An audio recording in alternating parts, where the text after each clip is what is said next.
ঐতিহাসিক স্বৈরাচারের বিদায়ের পরেও এখন পর্যন্ত চাঁদা না দেওয়ার কারণে ব্যবসায়ীকে নির্মমভাবে হত্যা করা হচ্ছে। চাঁদা না দিতে পারবেন না দেওয়ার অপরাধে স্বামীকে বেঁধে রেখে তার সামনে স্ত্রীকে বিভস্ম করে উলঙ্গ করে ধর্ষণ করা হচ্ছে।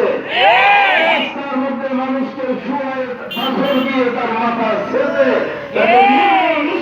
হত্যা করা হচ্ছে।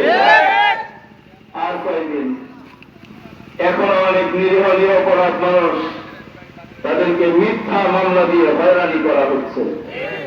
প্রিয় ভাইয়েরা আমার, আল্লাহ তাআলা আমাদের জন্য কোরআন নাযিল করেছেন। এই কোরআন আল্লাহ তাআলা দিয়েছেন আমাদের জীবন বিধান হিসেবে।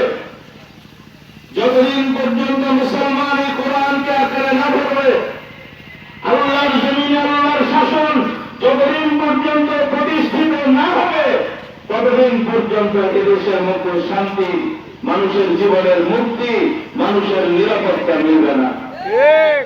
এই জন্য আসুন সকল বাতিল মতবাদ